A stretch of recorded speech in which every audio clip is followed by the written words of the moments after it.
اے میرے رب، جب میں مایوس ہو جاؤں تو میری مدد فرما، کیونکہ میری زندگی کے بارے میں تیرے فیصلے میری خواہشوں سے بہتر ہے۔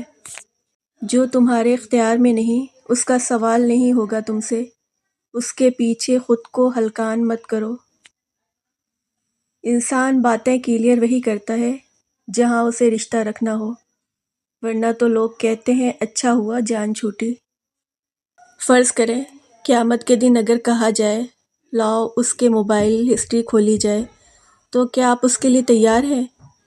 جو کچھ دیکھا، جو کچھ سنا، جو کچھ اپلوڈ کیا، جو رابطے قائم کیے، آج ہی بلکہ ابھی اسی وقت اپنا محاسبہ کیجئے کہ کہیں یہ موبائل کا استعمال میرے لیے جہنم کا ایندھن تو نہیں تیار کر رہا ہے۔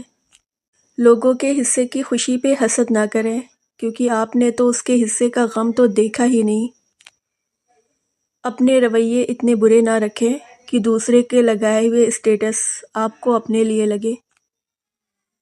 کپڑوں، جوتوں اور بناؤ سنگھار سے زیادہ اپنے مطالعہ، شعور اور گفتگو پر کام کریں۔ کوئی بھی 10 سیکنڈ کے لیے آپ کے بناؤ سنگھار سے متاثر ہو سکتا ہے، لیکن اس کے بعد آپ کو گفتگو بھی کرنی ہوتی ہے۔ ہر کسی کی کہانی الگ ہے، ہر کسی کی نعمتیں بھی الگ ہیں، ہر کسی کی آزمائشیں اور سبق بھی الگ ہیں۔ کبھی کسی کو دیکھ کر یہ مت سوچیں کہ آپ محروم ہیں، آپ پر بھی آپ کے رب کی بہت سی عطا ہے۔ محبتوں کا تعلق عمروں سے نہیں ہوتا، من پسند شخص ہر عمر میں خوبصورت لگتا ہے۔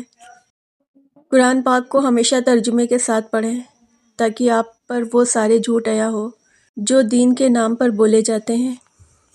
زبان وہ ہتھیار ہے جس کو انسان غصے میں استعمال کرنے سے مضبوط رشتوں میں دراریں ڈال دیتا ہے۔